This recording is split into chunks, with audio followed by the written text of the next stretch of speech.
Porteira aberta, seja bem-vinda, bem-vindo ao podcast do Patrone, espaço para falar do agro com quem entende.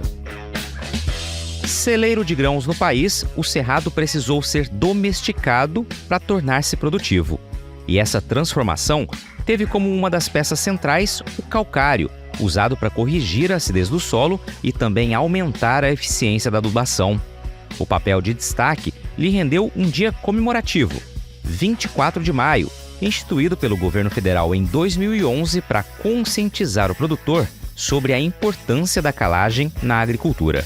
Responsável por 20% da produção nacional deste insumo, Mato Grosso tem aumentado o uso do produto.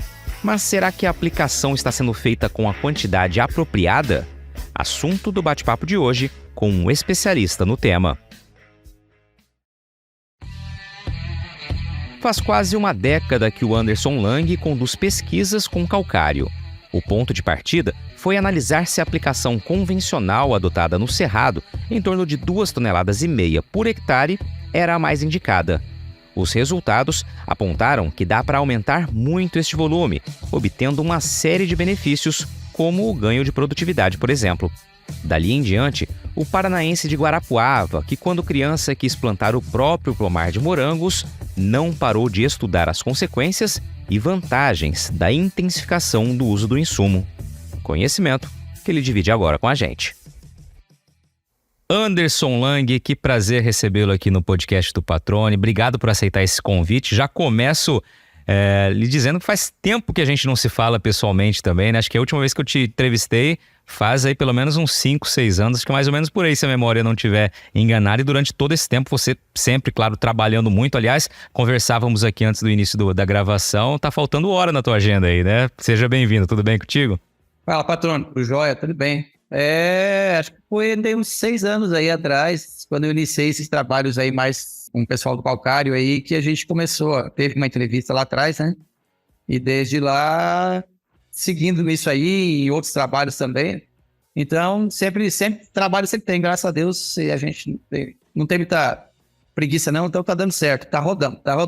Maravilha, vamos falar bastante sobre calcário. Aliás, a gente está na semana, né, que comemora o Dia Nacional do Calcário Agrícola, uma data comemorativa desse dia 24 de maio, né, e nada mais interessante do que aproveitar essa semana para falar justamente desse insumo, né, tão importante, que tanto tem a ver com a história da nossa agricultura e da correção do solo do cerrado, mas isso você vai explicar, vai contar essa história mais adiante. Antes, professor, eu queria que você contasse um pouquinho de quem é o Anderson Lang, né? A tua origem e teu início da tua relação com o campo, como que é, para que as pessoas aqui possam também conhecer um pouquinho mais da tua trajetória.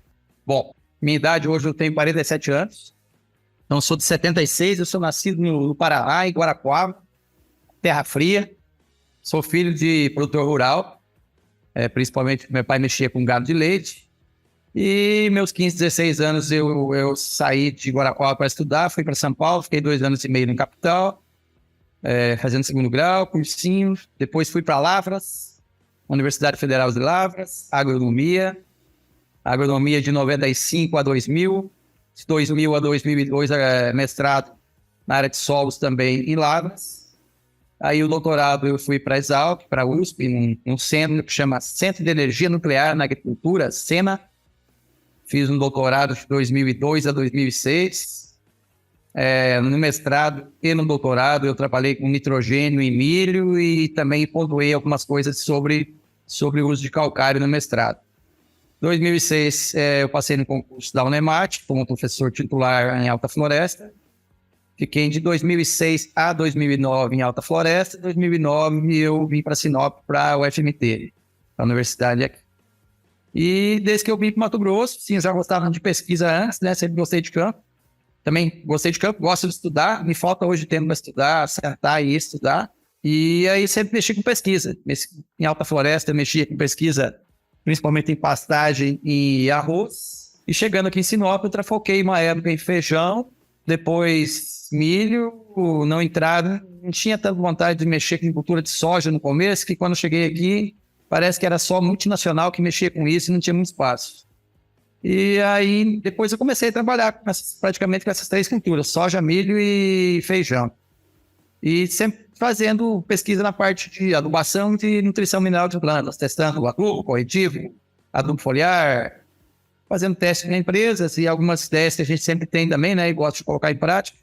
Então, conjuga algumas coisas, às vezes, que a gente tem apoio financeiro e técnico de fora, com algumas ideias que a gente quer colocar e que não tem verba, e brinca com esses recursos e valores e tenta estudar tudo que a gente tem vontade e que tem a demanda de outras pessoas também. Maravilha, e tem dado resultado, né? De fato, todos esses estudos, todo esse trabalho. Antes da gente começar a trazer um pouco desses resultados, você falou dos seus pais, eles eram, né, produtores de leite, e aí você contou ali rapidamente a tua trajetória até ida para São Paulo e tudo que decorreu. Qual a tua primeira imagem? Isso eu sempre gosto de perguntar para quem participa aqui, Anderson. Qual a tua primeira imagem que vem à tua cabeça de campo, né? Tua primeira memória da tua infância ali da área rural, o que você se recorda aqui? Coisas que eu gostava de fazer quando era menino. Menino mesmo, menino de 7, 8, 9, 10 anos. Primeira coisa que eu tinha um canteiro lá no sul, né? Eu tinha um canteiro de morango. E eu mesmo cuidava, com 6, 7 anos. Aí até esses dias eu estava vendo uma reportagem aí do cara mostrando como é que faz. Um técnico mostrando como é que faz fazer muda, né? Aí ele usou o termo técnico, estolão. E o estolão é como se fosse um rabo do morangueiro que se tirava para fazer as mudas. E aí eu gostava muito já disso, quando era moleque. Isso é a primeira coisa que eu me lembro. E aí, como meu pai tinha gato de leite, produzia morango para fazer vitamina, né? Batia com leite, esse trem. E isso foi uma das coisas assim, ó, tá perguntando, é interessante. E outra, eu lembro que com uns 12, 13 anos, aí eu comecei a comer, eu não comia, moleque não come salada, né? Com 12, 13 anos eu comecei a comer alface. E aí eu cultivava também uns canteiros. Minha mãe sempre tinha lá os trem dela, né? Mas eu tinha uns canteiros lá, eu gostava de ter uns pés de alface, e eu lembro que aí é o gosto, né? Aí antes do almoço eu ia lá e cortava um pé de alface para que eu mesmo comesse o meu pé de alface no almoço. Então vou te falar, são duas coisas que eu tenho lembranças daqui, que eu me lembro assim agora, e que estou lembrando que você está perguntando. Legal, cara. E aí você diz, né, que você mesmo cultivava desde criança, literalmente, né? Tinha essa paixão, esse vínculo já com o campo. Então eu imagino que você nunca pensou ou chegou a pensar em buscar outra área que não tivesse relação com o agro. Não, quando eu saí para fazer o segundo grau, até em São Paulo, uma época, eu sempre gostei de ler, também escrever. Hoje a gente não tem, aquilo que eu falei para você, não tem mais muito tempo para estudar, para ler e escrever. Eu pensei em jornalismo uma época, sim, gostava de escrever, gostava muito de ler jornal, mas acho que me ajudou muito por causa de passar em vestibular, cursinho, essas coisas. Minha primeira tentativa foi zootecnia, eu não passei, agradeço. E aí eu passei em agronomia em Lavras. E aí foi. E aí ficou por aí mesmo. Então esse foi o caminho. Sempre fui muito entusiasta do plantio direto. Logo que eu entrei na universidade, eu brinco com a molecada aqui, né, na universidade. Falo para eles, ó, aqui na universidade, perto da portaria aqui, tem um prédio branco. Lá dentro desse prédio branco é cheio de uns negócios de papel. Eles vêm assim, é tipo livro, chama. Você vai lá, se você pegar um trem daquele, você vai ler, vai aprender um monte de coisa. E aí eu tinha esse hábito de fazer já na universidade, com 18, 19. Os livros que eu achei de plantio direto para ler, eu li todos. Porque eu queria ler, porque eu gostava. Eu sempre me esforcei muito. Eu não me considero um cara muito inteligente. Eu sou bastante esforçado, sabe? Mas sempre gostei de ler bastante. Então, assim, sempre despertou o plantio direto, que eu acho que é um sistema que, pô, legal demais. Ainda bem que esse cara pararam de usar grade, arado, tudo. Tem que melhorar muito, né? Acho que as coisas sempre têm tendência a evoluir. A gente tem que melhorar aqui na agricultura do Mato Grosso, por exemplo. Esses sistemas integrados, não falo tanto de colocar árvores aqui na nossa região, né? No Médio Norte vai ser muito difícil colocar uma integração lavoura-pecuária-floresta. Né, acho que fica mais, talvez, para umas áreas de terreno mais declivoso, mais, na linguagem popular produtor, mais dobrado para o norte. Mas colocar braquiária e fazer integração, milho, né, colocar braquiária e meio ao milho, né, que é uma integração lavoura-pecuária, e gerar essa terceira safra de boi, né? Às vezes a gente fica brincando com alguns números. Pega uma região, um exemplo, na cidade de Sorriso, são 600 e poucos mil hectares de lavoura. Se a gente colocasse um exemplo aí, que esse Sorriso inteiro colocasse integração em lavoura-pecuária, colhesse milho e colocasse boi em cima para engordar, a gente teria em torno de 2 milhões e 500 mil bezerros sendo confinados a pasto aí por 3, 4 meses para depois ir para o confinamento, né? Então, eu acho que e aí a melhoria no solo disso aí é tudo a ver com o plantio direto. Então, a gente tem muito a evoluir nesse quesito. Pois é, já evoluímos muito, né? E temos realmente um bom caminho pela frente, né? E felizmente a gente tem pesquisadores, né, profissionais do setor e produtores que estão todos muito empenhados, né? Enxergando essas vantagens, essas possibilidades e caminhando rumo a essas transformações ainda do bem, né? Que a gente vai enfrentar, vai vivenciar, melhor dizendo, nos próximos anos. Agora, professor, quando você vem para Mato Grosso, eu queria saber essa sensação de vir para Mato Grosso, um estado que é referência na produção, né, em tamanho, enfim, em oportunidade, em resultado. Como que é para quando você chega aqui em Mato Grosso, como começa a sua história e o seu olhar sobre esse celeiro que você passa a vivenciar também nessa mudança? Eu sempre tive vontade de vir para Mato Grosso, mesmo na graduação, né? Porque pensava em terminar a graduação. Como gostava de estudar, na época eu pedi mestrado em um único lugar. Aí eu estava com esse intuito. Se sair, eu faço. Se não sair, vou trabalhar. Eu tinha passado entrevista para ir para Primavera, numa multinacional na época. Aí eu passei, fiquei lá. Uma colega minha me falou, se você estudar, não vão tirar da sua cabeça. Emprego você pode ganhar e perder. Aí foi o que me levou a fazer um mestrado e doutorado. Aí eu consegui vir para o Mato Grosso em 2004 ou 2005, num projeto que eu fiz com um professor que chamava Eurípides Malavolta. Ele foi um dos pais da parte de nutrição mineral de plantas do Brasil. E aí eu trabalhava com ele no doutorado e ele prestava serviço para um pessoal de Primavera do Leste, um grupo grande. E aí eu era ratinho dele, seguia ele. Da época ele me ajudava muito, me dava muito conselho. Aí uma vez eu vim fazer um projeto com ele de amostragem de solo no Primavera. Foi a primeira vez que eu pisei no Mato Grosso. E tudo grande, né? Tudo grande ali, a gente não tinha noção de agricultura grande. A minha cidade, o pai lá tem 10, 15 hectares, mexer com isso lá. E aí eu vim essa oportunidade primeira para o Mato Grosso, 2003, 2004, se não me engano. Aí tive amigos que formaram comigo, que vieram direto para cá, né? Eu fiquei fazendo mestrado, doutorado, eles vieram, a gente conversava um pouco ainda na época, por telefone mesmo, né? Que era o caminho que tinha. E aí apareceu a oportunidade do concurso para a Unemat, na época, em 2006, começo de 2006. Eu fiz esse concurso, eu passei, e na época eu estava para entrar para fazer o pós-doutorado. Tinha escrito em projeto, já tudo. Aí fui conversar com esse professor de novo, esse Malavolta, que era um conselheiro meu e me ajudava. E, inclusive, ia fazer um pós-doutorado com ele. Aí falei, professor, passei no concurso lá na Estadual do Mato Grosso, estou com pós-doc aqui. O que eu faço? Ele me xingou, deu tanto. Você vai embora trabalhar, você suma daqui. Né? Que era uma oportunidade muito boa. Ele falou assim, você pegou uma oportunidade muito boa para vir para Mato Grosso. Eu não tinha noção de como que eram as coisas aqui. Assim, a gente... Não dá para falar de outros estados, tal. Tem vários estados com vários locais bons, mas esse nosso eixo aqui da BR-163, ele é fantástico. Né? Aqui é fantástico. E a gente tem uma condição de clima, o nosso clima é perfeito. Em outubro vai chover e vai chover até final, metade de abril. É uma empresa de produção de grão a céu aberto. Né? Está num local muito, muito, muito, muito bom mesmo.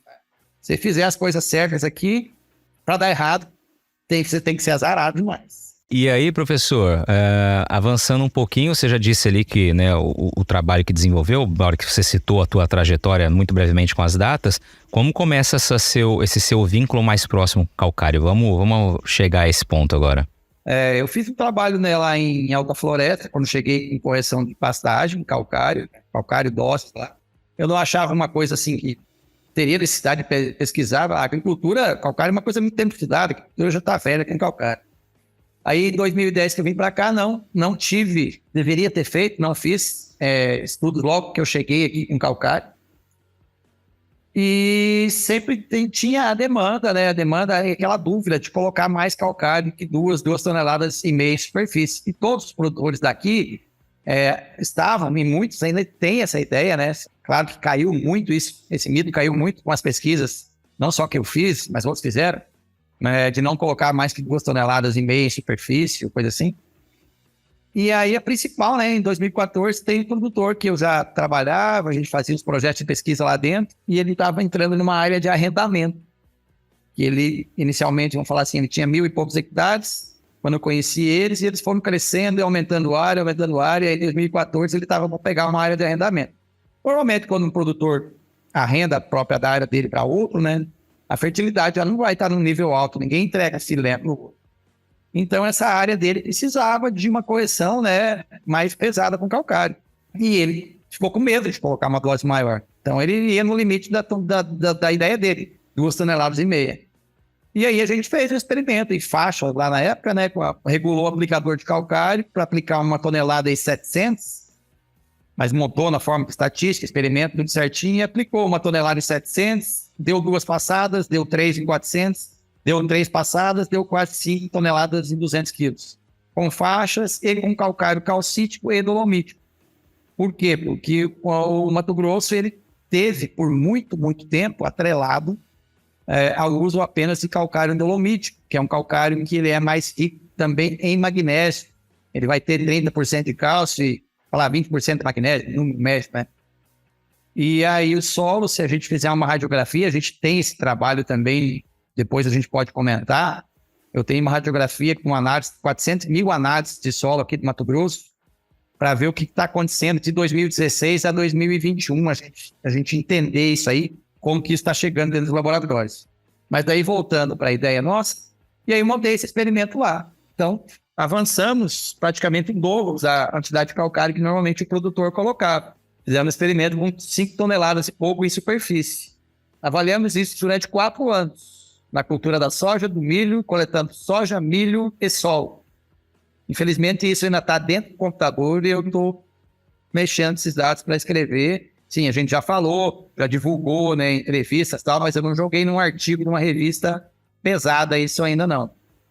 E a conclusão disso, depois de 4 anos, foi, né, que a gente podia ter aplicado uma dose muito maior do que aquelas 5 toneladas. Então, com aquelas 5 toneladas, deu um efeito linear, ou seja, quanto maior a dose, melhorou. A gente mediu engalhamento de soja, número de grão por planta e tudo melhorou meio que linearmente. Uma das coisas que a gente percebeu, e percebeu também que deu uma pequena tendência de melhoria em função do uso do calcário calcítico. Quer dizer, a gente precisa colocar mais cálcio no sistema. Então, carregar um pouco mais de cálcio. Na agricultura mais do Cerrado, Goiás, Minas mesmo, os produtores muitas vezes conseguem trabalhar com calcário dolomítico, mas aí lançam mão do gesso agrícola, e o gesso é uma fonte de cálcio. Então, eles conseguem mais balancear essa relação cálcio-magnésio por usar um outro corretivo, outro insumo. No nosso caso, a gente fica mais atrelado ao calcário mesmo. Então, esse primeiro experimento mostrou isso aí durante 4 anos. Melhoria nos teores de cálcio no solo quando apliquei no calcário calcítico e uma tendência melhor de resposta à cultura da soja e do milho com esse calcário. Paralelo a isso, Patrone, a gente fez mais o que a gente chama de experimentos investigativos, que são experimentos de vasos. Então, quando a gente faz um experimento de vaso, diferente do campo, que a gente trabalha com combinações de doses de calcário e tipo de calcário, aí você combina alguma coisa, você vai ter 5, 6, 7, 10 tratamentos diferentes. Quando a gente trabalha em vasos, como a gente fecha mais o ambiente, a gente consegue trabalhar com um número muito grande de coisas diferentes. E a gente fez 3 trabalhos em vasos, 4 trabalhos em vasos. Um testando doses crescentes no vaso, para ver se a dose que eu colocava realmente atingia o valor que uma equação agronômica que a gente usa quando a gente vai recomendar calcário. A gente pega alguns valores da análise só, né? Saturação por base, da CTC, aplica numa fórmula e vou chegar na saturação em teoria que eu quero. Então, eu encontro uma saturação no solo de 30, quero chegar a 80, é uma equação. 80 menos 30 vezes a CTC dividido por uma característica do calcário. E aí, com essa dose, eu chegaria numa saturação de base X. A hora que a gente coloca isso no vaso, e isso a gente viu em vaso e viu em campo, já nesse primeiro experimento de 2014, não se atinge o que o método preconiza, entendeu? Então, quando os agrônomos da região, todos nós, né, utilizamos essa fórmula de cálculo aí para atingir uma saturação de base de 60, 70, 80, não está chegando. E isso ficou provado nesses experimentos desde 2014 até hoje. Então, a gente tem que rever essas doses de calcário, que é o que a gente está revendo, e criar um fator de correção, algumas coisas aí. Tem vários problemas, na verdade, para abordar. A gente vai ter um tempo aí, talvez, eu contando pequenas historinhas para talvez para frente te falar de mais coisas. Mas aí esses métodos de calcário, aparentemente, eles não estão... O método usado para calcular a dose de calcário, que a maioria de todos nós utilizamos aí no Mato Grosso e em outros estados, é o método... O valor teórico e o valor prático, eles são distantes. Entendi. Então, assim, por base, por enquanto, os pontos aqui principais para resumir para quem está nos ouvindo, o que o senhor já trouxe é, primeiro, que aquela cálculo aquele número mágico de 2 a 2,5 toneladas, muito utilizada, ela já caiu por terra, né? Com as doses que vocês aplicaram ali, viram que realmente pode aplicar um volume muito maior, que vai ter uma resposta também muito maior. E o segundo ponto, que é esse que o senhor termina dizendo, é justamente a questão de que o cálculo, a fórmula utilizada por muito tempo pode estar equivocada. Seria isso? Sim. Então, talvez equivocá-la não, ela merece uma correção, né? Perfeito. Talvez é usar ela e usar um F, fator de correção para isso. A gente fez um trabalhinho recente agora, eu até estava mexendo com ele agora aqui. Eu coletei 33 solos diferentes no entorno da BR-63, que saí de Lucas, subimos aí até Guarantama do Pá, paramos em várias propriedades rurais, tiramos solos lá na propriedade do patrão, paramos lá, tiramos uma área de mais argila, mais areia e numa área de mata, né? Argila é areia onde é cultivado, onde você tem lavoura, e numa área de mata nativa. Trouxemos isso aqui para o laboratório, 33 amostras, 33 pontos, e daí a gente incuba isso em pequenos potes plásticos com doses de calcário crescentes na proporção da dose com o volume de solo e volume de calcário igual fosse feito em campo. Fizemos isso para 33 solos diferentes. A discrepância entre o valor do V% atingido na prática e o calculado pela fórmula, ela se dá para todos os solos. Esse trabalho a gente está escrevendo para jogar numa revista também. Então, esse é um trabalho legal, são 33 solos diferentes que responderam praticamente numa forma muito parecida. A gente incubou isso com até 12 toneladas de calcário, e todos o V% atingido e o teórico seriam distantes. Professor, isso fica muito claro aqui para quem está nos ouvindo, né? Tendo ou não relação com o campo, é que há muito trabalho, né? Realmente para encontrar respostas e para que a gente alcance produtividades, né? Alcance resultados ainda sempre superiores. Ou seja, a gente está buscando, a gente fala em produtividade, a gente está falando em sustentabilidade, evidentemente, isso também tem que ficar muito, muito claro sempre, né? Eu queria que o senhor agora, para aquelas pessoas que não têm uma ligação com o campo, explicasse, né, um beabá básico aqui, né? O que o calcário faz, o senhor falou em correção, o que ele faz, né? De que maneira ele age no solo, e já explicasse quais são os 3 tipos aí, pelo menos, que a gente tem. O senhor falou do dolomítico, né? Do calcítico, e temos ainda também o magnesiano, né? Explicasse... O magnesiano, que é o intermediário. Isso, explicasse então como que se define cada um, só para a gente ter também essa informação para quem está nos acompanhando. Essa é uma classificação antiga, né, de calcário. Aí até mais recentemente o pessoal meio que... Eu não sei nem como é que está isso, se aboliu esses nomes ou não, mas o produtor, na verdade, ele chama de calcário preto e calcário branco. O branco é o dolomítico, o preto é o calcítico. Então, em teoria, o magnesiano é um intermediário, né? Mas o calcítico é um calcário que vai ter aí, em teoria, menos que 5% de óxido de magnésio, e um teor de cálcio aí, em torno de óxido de cálcio, em torno de 40%.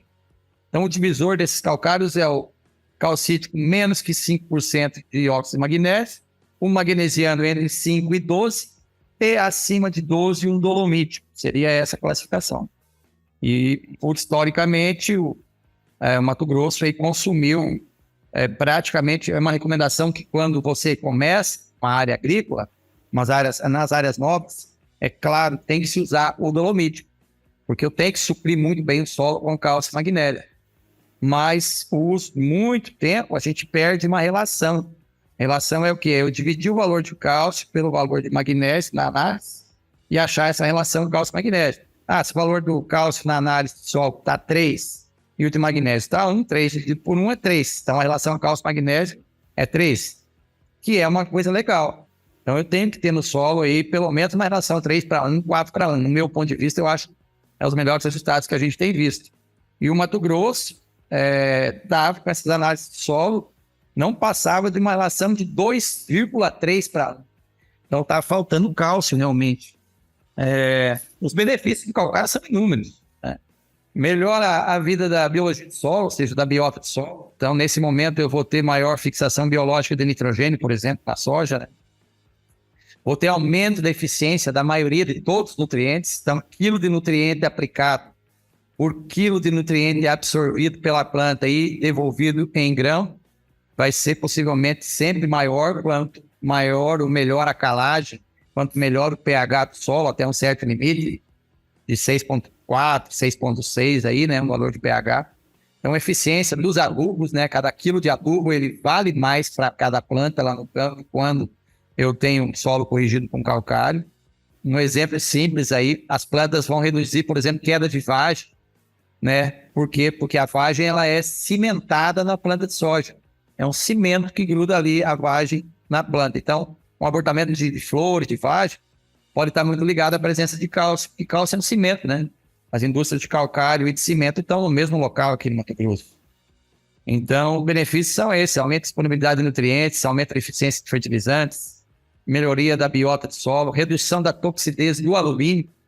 O alumínio é um elemento tóxico que está no solo. Quando a gente coloca calcário, a gente não tira o alumínio de lá, mas ele faz uma ligação química que ele deixa de estar disponível. E a planta, ele não consegue ser absorvido pela planta.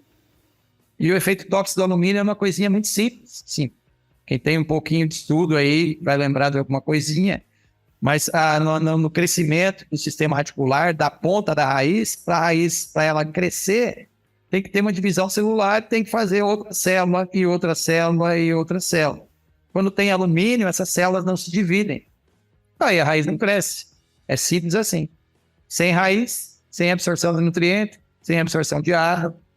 Enfim, são os benefícios que são variáveis aí nesse ponto. Ou seja, fica muito claro, né, para quem está nos ouvindo, que se não fosse o calcário, a nossa agricultura seria aqui no Cerrado hoje, se não fosse o calcário do jeito que ela é? Não, nunca, nada.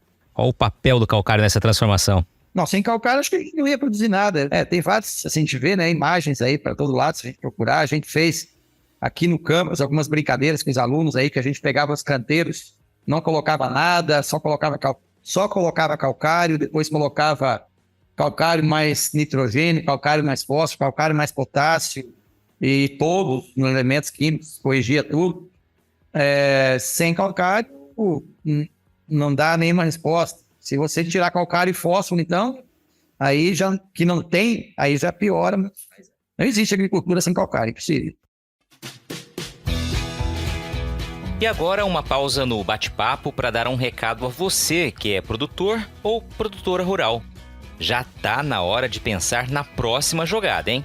Então, que tal mirar na semente e acertar em ótimos resultados para sua lavoura? A Agrosol tem um portfólio completo para sua safra 2023-2024, com opções de cultivares de soja para os diferentes contextos e realidades de todo o cerrado brasileiro, com as melhores tecnologias dos principais obtentores do mercado. Além de sementes de soja de alta qualidade, a Agrosol também oferece tratamento de sementes industrial com certificação de excelência pela Syngenta, serviço de entrega, posicionamento de cultivares, ajuste fino de plantio e um acompanhamento especial do time de campo. Para saber mais, é só acompanhar as redes sociais da Agrosol e acessar o portfólio 2023-2024 pelo site www.agrosolsementes.com.br. Lembre-se sempre que uma safra inteligente começa com estratégia. Agrosol Sementes, germinando o futuro. Aí o senhor comentou há pouco, né, que entre 2016 e 2021 tinha ali cerca de 400 mil análises de solo, né, e queria falar um pouquinho mais sobre isso. Vamos já trazer esse tema para não ficar muito distante, né, do que o senhor queria comentar. Lá em 2015, 2016, quando a gente começou a trabalhar com os projetos de calagem, a ideia era saber também como que estavam, né, essas análises de solo aqui do Mato Grosso. Quer dizer, eu vou trabalhar com calcário, preciso ver o que eu preciso melhorar em função disso. E a gente começou a fazer contato com os laboratórios, tivemos uma parceria com alguns laboratórios que nos enviaram os resultados das análises de solo, mantendo o anonimato das propriedades e tudo. E a gente colecionou, vamos falar, essas análises dos laboratórios de 2016, 2017, 2018, 2019, 20 e 21. No somatório, a gente juntou aí próximo a 400 resultados de 400 mil análises de solo feitos aqui no laboratório de Mato Grosso, com raras exceções de algumas amostras chegando do Pará, de Rondônia, até de Goiás, mas a maioria é feita aqui. E em cima disso, a gente verificou, né, a evolução, ou seja, como essas análises de solo elas estão chegando dentro dos laboratórios. Como que os produtores estão enviando esses resultados, né? Como que esses solos estão chegando aqui, que nível de fertilidade eles estão chegando. Esse foi objeto de um TCC, de um aluno meu. Inclusive, eu estava conversando com ele agora, ele está acabando de fazer os gráficos, ele já defendeu. As conclusões desse trabalho, patrono, foram bem interessantes. Como na análise de solo são muitos elementos químicos, eu não vou te lembrar de falar de todos, né? Mas algumas tendências a gente viu, por exemplo, em relação a micronutrientes, por exemplo, cobre, que é um elemento muito caro, né? É caro, cobre é tão caro que o pessoal rouba fio de cobre para fazer um monte de coisa, inclusive adubo. Cobre vem caindo nos solos ao longo dos anos, porque é um fertilizante caro, e os produtores no programa de adubação vêm tirando e talvez estão colocando muito mais nas folhas e menos no solo, que não deixa de ser, não é bom, mas não deixa de ser ruim porque ele está colocando na folha. Essa saturação por bases, que é um indicativo que os produtores têm usado mais calcário, ela veio aumentando ao longo dos anos. Quer dizer, quando o cara o produtor ia tirar a amostra de solo, se ele tirou em 2016, 18 ou 21, 22, o solo dele estava um pouco mais bem corrigido ao longo do tempo. Isso é um indicativo que ele perdeu um pouco esse medo de usar menos calcário e está usando mais, porque a amostra está chegando melhor lá dentro do laboratório. E acompanhado disso, a gente verificou, esse foi um crescimento numericamente, foi bem interessante, que a gente criou, né, nessas análises de solo, a gente criou classes, por exemplo, o valor de cálcio, né, um elemento químico que, se ele é menor do que 1 na análise de solo, ele é considerado muito baixo, de 1 a 2 é médio, de 2 a 3 é adequado, acima de 3 para cima é alto, que é bom. E aí, ranqueou essas análises, ele criou gráfico de frequência, que mostrou que os valores de cálcio de 2016 para 2021, eles entraram mais para as classes de maiores valores. Quer dizer, o cálcio está vindo maior nas análises de solo. É fruto do consumo de calcário calcídio. Então, é legal. E a hora que eu tracei o aumento dos teores de cálcio, o aumento dos teores da saturação por base, né, do V%, principalmente nessas maiores classes, e eu fiz um paralelo com o aumento da produtividade, que é quilos de soja ou de milho por hectare, mas deu mais com a soja, ele dá um efeito linear. É óbvio que não é só o calcário, né? A gente tem 1 milhão de coisas envolvidas nisso. Mas deu uma linha legal. Então, uma coisa andou com a outra. Mas aí tem um problema em relação a isso que mostra também. Nesse experimento que eu conduzi todos, de 2014 até hoje, tem esse grande de 2018, a gente consegue pegar o valor da saturação de bases, que é o V%, é ideal do solo para altas produtividades. E os valores que as amostras chegam nos laboratórios aqui não tem, então tem que estar bem melhor do que está chegando. Quer dizer, as amostras já estão chegando com uma saturação de bases não muito boas. Quer dizer, se o produtor colocar mais calcário, possivelmente vai produzir mais. E aí, quando o produtor manda uma análise de solo, que a saturação de bases, por exemplo, está 50, e nas minhas pesquisas eu tenho visto que tinha que estar em torno de 75, 70, por aí. E ele entregou uma amostra com 50. E ele vai tirar essa amostra agora na seca. Depois que colher o milho, ele vai tirar, vai mandar para o laboratório e vai chegar um valor para ele lá 50. Ele vai aplicar o calcário. Mas o calcário não vai funcionar nessa primeira safra de soja e milho dele. Muito, muito pouco. Quer dizer, ele já perdeu de produzir mais na safra passada, porque a saturação dele já estava baixa, e ele vai perder na próxima safra, porque ele vai patinar ainda até o calcário reagir. Então, são 2 safras que ele pode ter deixado de produzir 3, 4, 5 sacas a mais, com o mesmo custo operacional, fertilizante, os outros custos todos. Então, é uma coisa que a gente tem que divulgar isso aí, porque, sim, não só divulgar, ele sabe, na verdade. A gente tem que divulgar que essa ideia de altas doses de calcário, você não vai colocar altas doses de calcário na hora que a sua saturação de base estiver 70. Mas como você está patinando na dose de estar com 50, você tem que levar para 70, não perca o medo de colocar só 2,5 toneladas, já coloca mais, porque você vai chegar muito mais fácil ao número 70.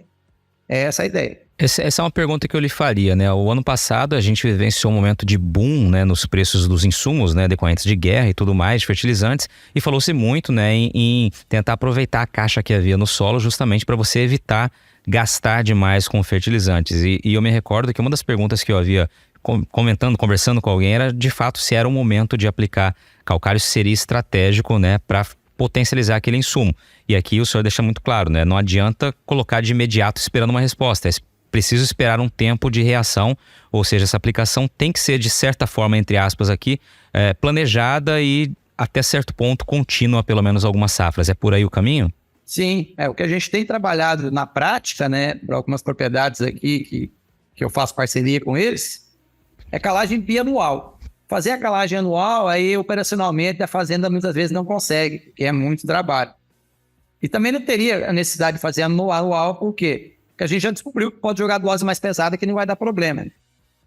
Então, uma calagem bianual, né?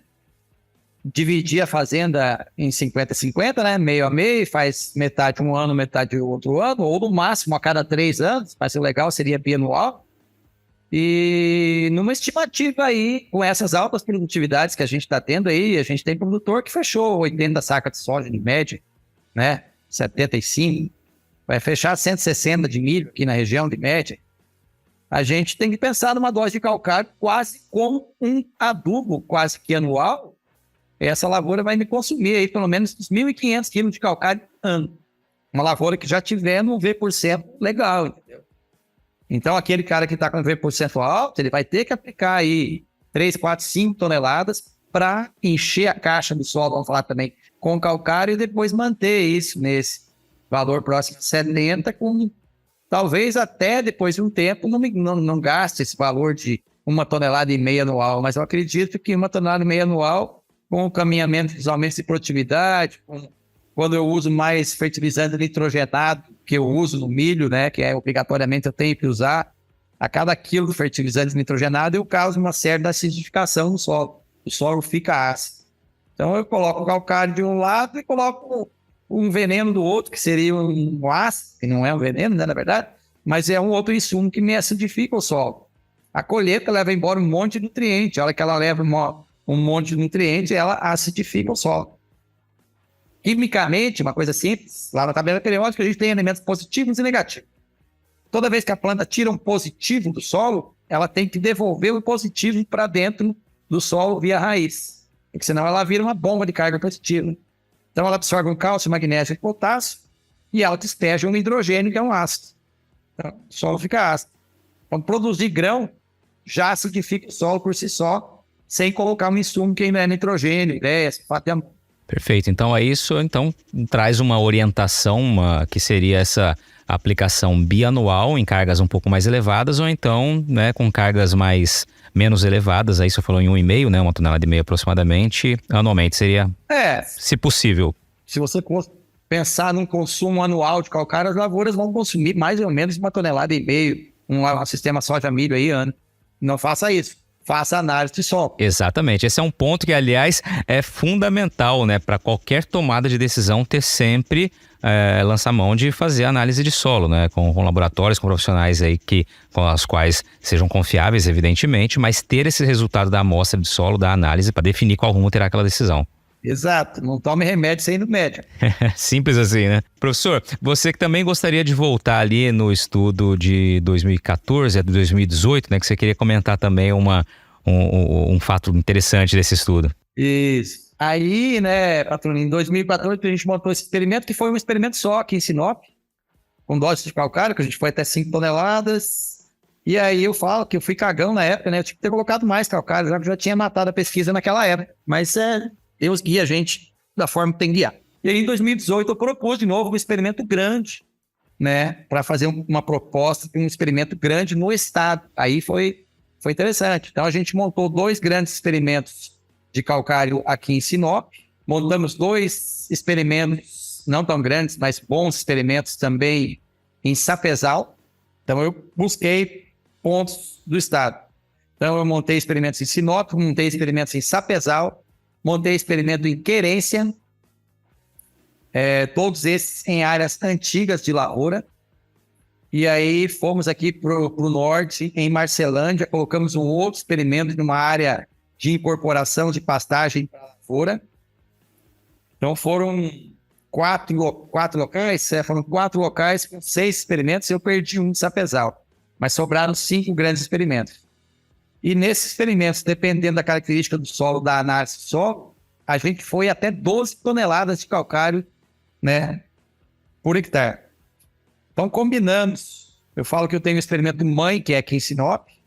Nesse experimento de mãe, a gente combinou doses de calcário calcítico, dolomítico, misturou um com o outro, incorporou em alguma situação, né? Passou uma grade para incorporar uma quantia.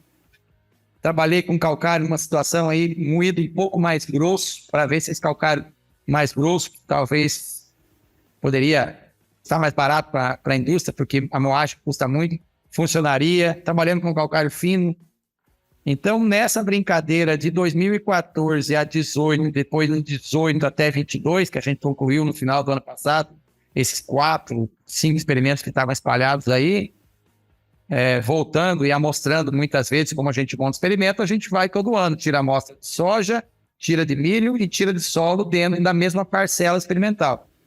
Então, cada parcelinha que eu tenho lá no campo, que ela é replicada 3, 4, 5 vezes no mesmo local, ela é um quadradinho de 10 por 10.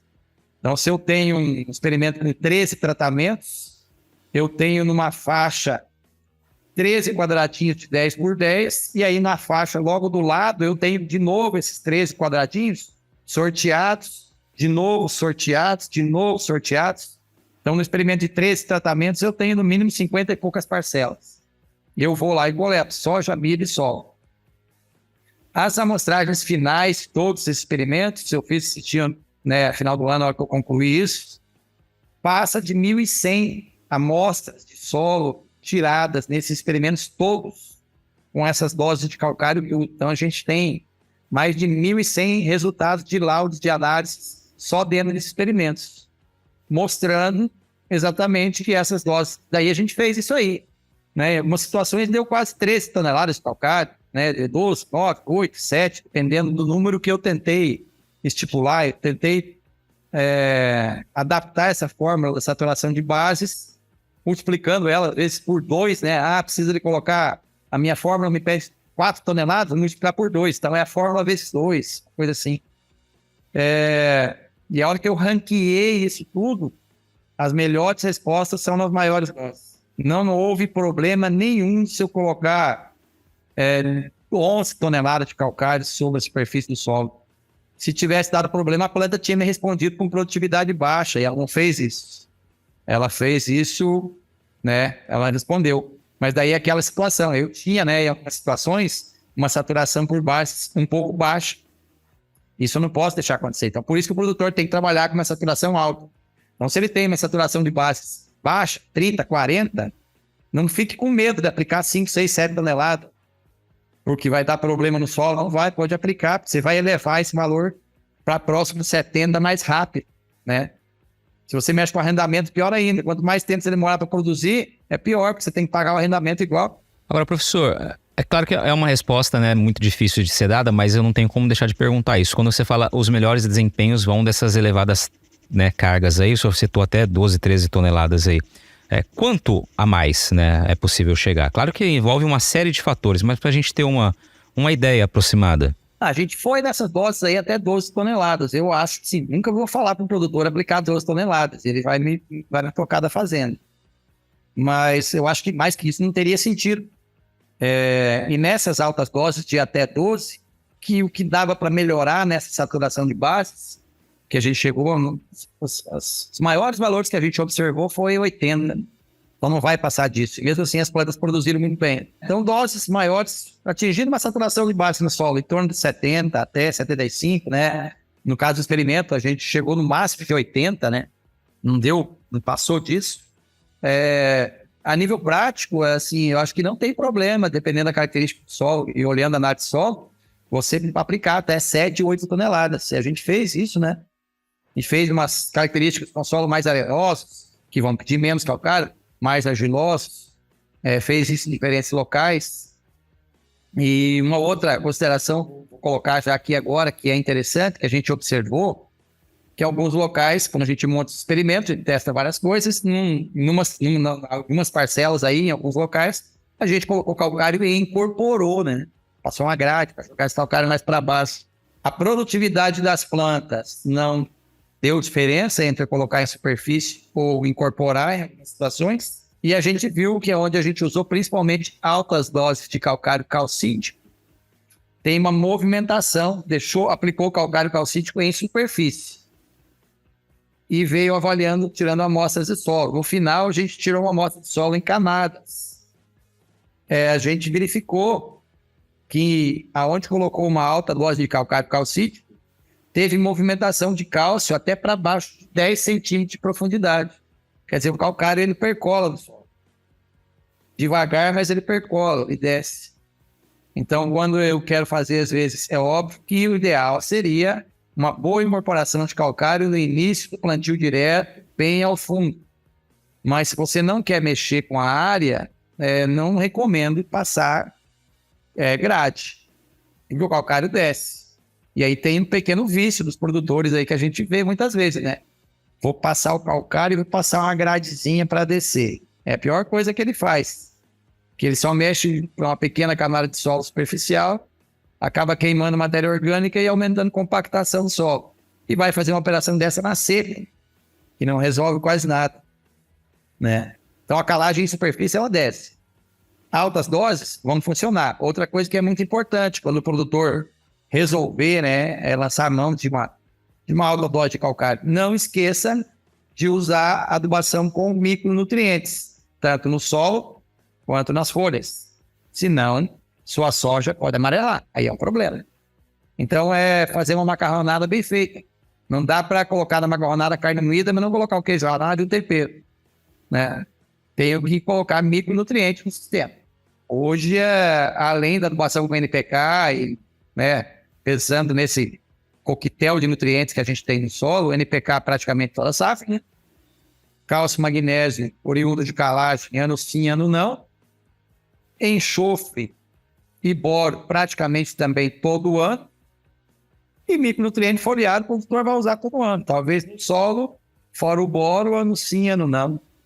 Mas não dá para deixar de não colocar o que a planta está precisando. Aí tem que avaliar a parte econômica, né? Eu não sei como é que vai ser agora com esses custos novos aí. Pois é, tem que levar em consideração também a parte econômica, evidentemente, né? Aliás, um dos recados da própria AproSoja é de que o principal insumo da agricultura é a viabilidade, né? Ou seja, você tem que realmente buscar fazer as coisas fecharem, as contas fecharem.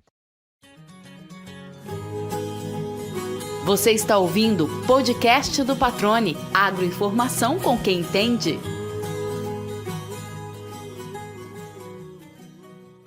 Se falando de pesquisa, professor, vamos lá, o que temos pela frente agora? Quais são os próximos passos aí dos trabalhos?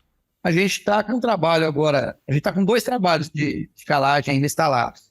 Então, esse trabalho que eu chamei de trabalho mãe, né, um trabalho grande, né, que é um trabalho, a base nossa, ele é um trabalho que tinha 13 parcelas, 13 tratamentos, que a gente fez essas calagens em até 12 toneladas.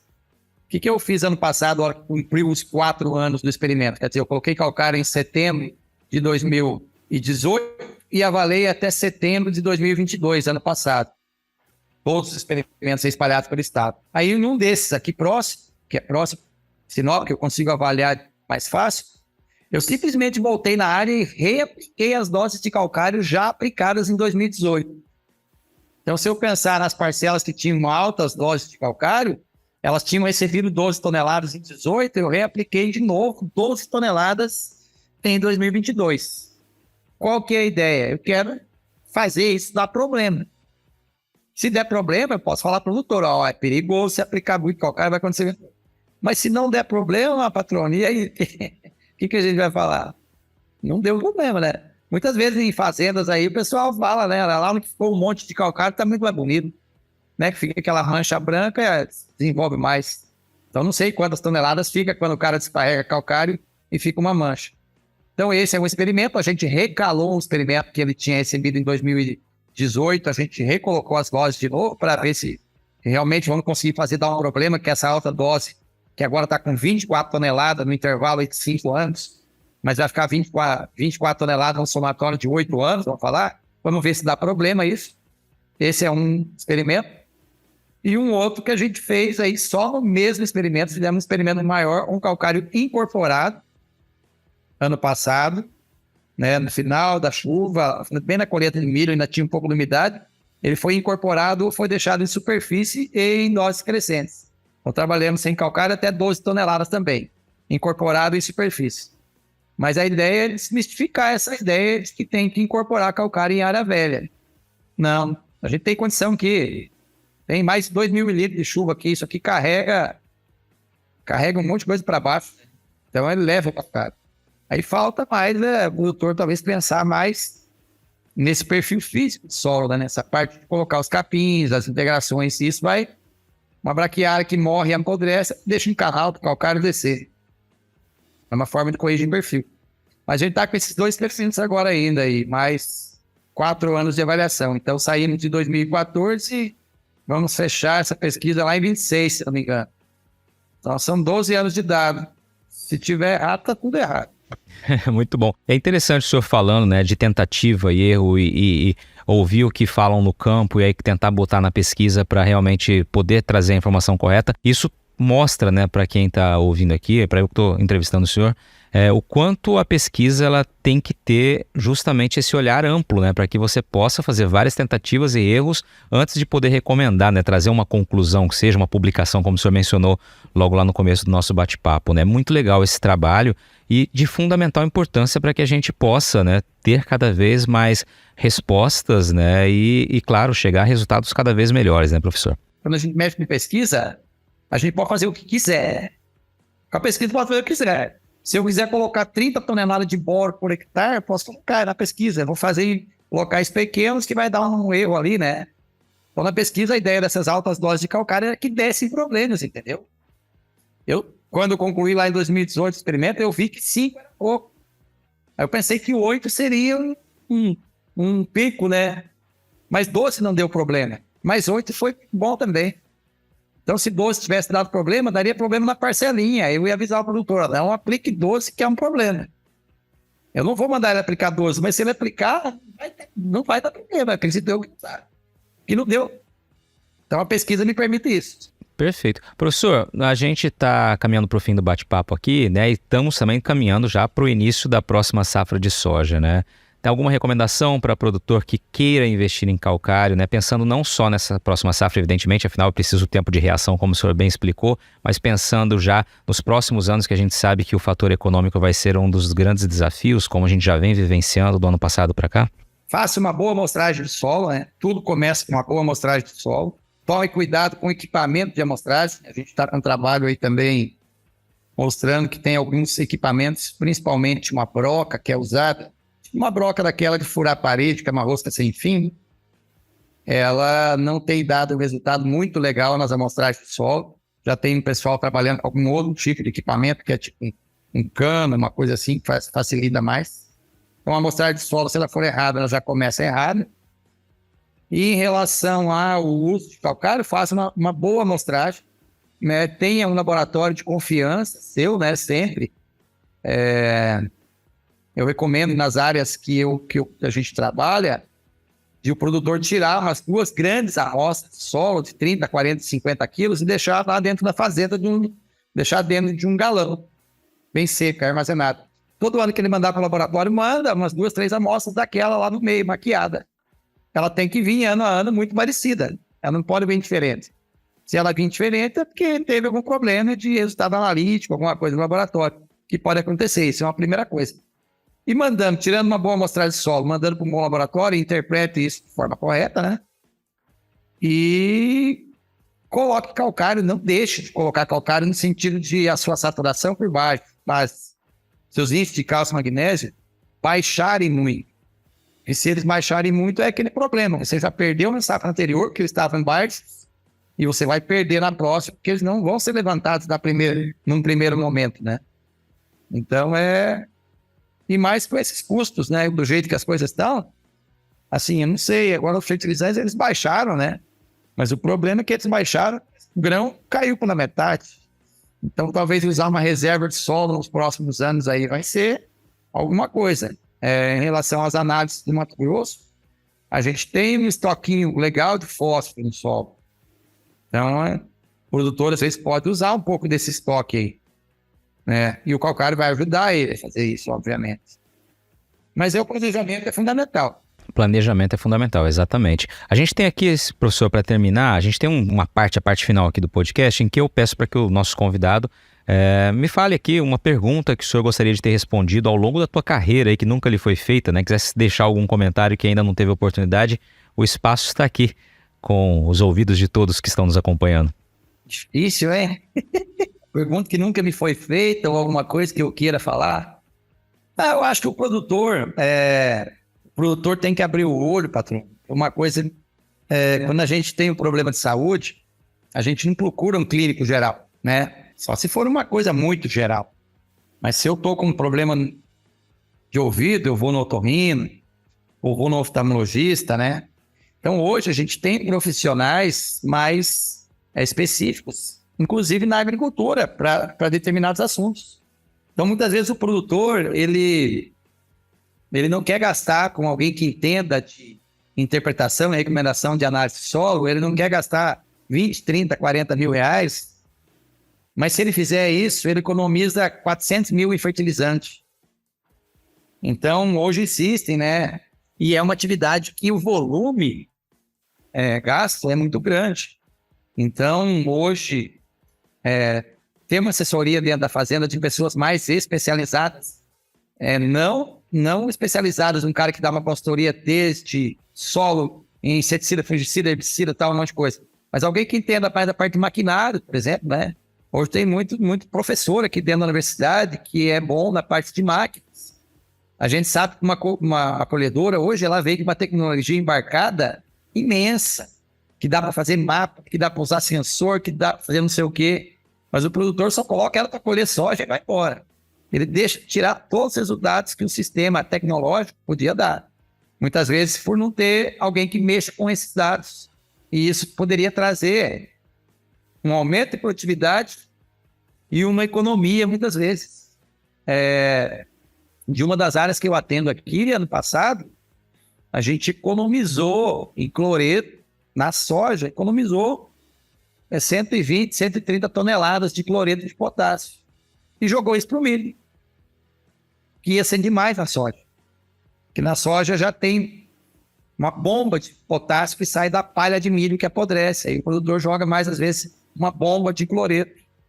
Então, o custo que o produtor vai ter aí para ter uma assessoria de 30, 40, 50, 60 mil reais, 100 mil reais, e uma economia de 700, 800 mil em fertilizante.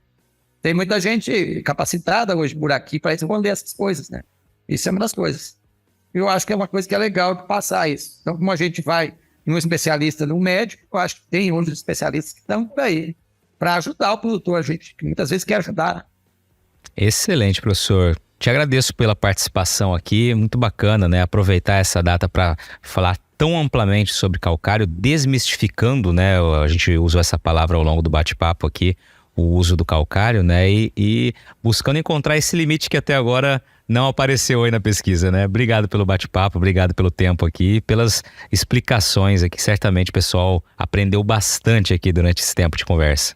Tá certo, eu que agradeço pela oportunidade, né? Sim, fico feliz de participar aí, né? As entrevistas e quando a gente pode divulgar tanto das coisas que a gente faz, né? A gente ficou meio trancado o tempo em casa aí com a pandemia, né? Isso já passou, graças a Deus.